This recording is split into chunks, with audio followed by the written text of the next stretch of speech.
وعلیکم السلام ورحمۃ اللہ وبرکاتہ۔ اللہ رب العالمین خوش رکھے، خیر و عافیت میں رکھے۔ سوال یہ تھا کہ تفسیر احسن البیان میں آمین کے کئی معانی بیان کیے گئے ہیں اور عربی میں کئی الفاظ کے ذریعے سے ایکسپلینیشن کیا گیا ہے، تو وہ کیا کیا ہیں؟ اس سلسلے میں جب بندہ آمین کہتا ہے سورۃ الفاتحہ کے بعد یا خطبے میں خطیب کی دعا کے بعد یا استسقاء کی نماز کے بعد یا اسی طرح سے قنوت کی دعا میں، تو اس کا معنی یہ ہے اللہم استجب، اللہم استجب، اللہم استجب، اللہم استجب یا اللہم تقبل۔ اور اس کا ایک لنک یا ربط قرآن کریم کی اس آیت سے بھی ہے جس میں موسیٰ علیہ الصلاۃ والتسلیم نے دعا کی تھی اور ہارون نے بھی دعا کی تھی فرعون کی ہلاکت کے سلسلے میں کہ اللہ رب العالمین فرعون کو ہلاک اور برباد کر دے، تو اللہ رب العالمین نے اس کے جواب میں فرمایا قد اجیبت دعوتکما، تم دونوں کی دعا قبول کر لی گئی ہے۔ سورہ یونس کی آیت نمبر 89 ہے۔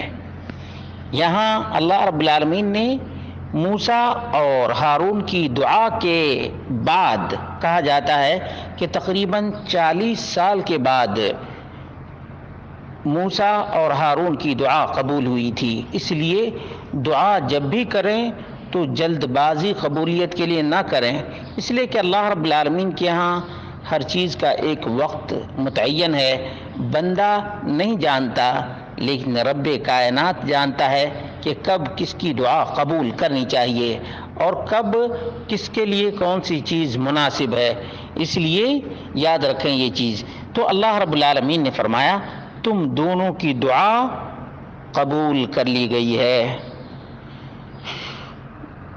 بہت سے اسلاف کا قول ہے کہ موسیٰ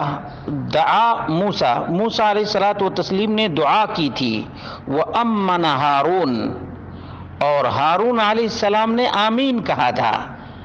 یہ بہت بڑی حکمت کی بات ہے، بہت بڑی حکمت کی بات ہے کہ دعا موسیٰ نے کی اور آمین ہارون علیہ السلام نے کیا تھا۔ تفسیر الطبری جلد نمبر 15 صفحہ نمبر 186 ہے۔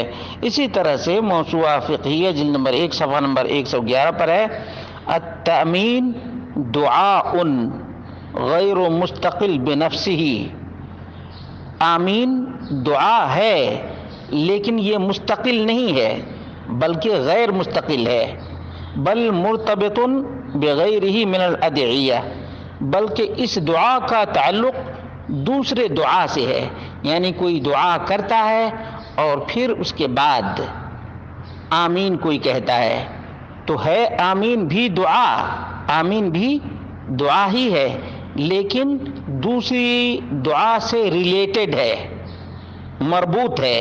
معلوم یہ ہوا کہ آمین کے معنی تقبل، اللہم تقبل، یا اللہم استجب، اللہم استجب،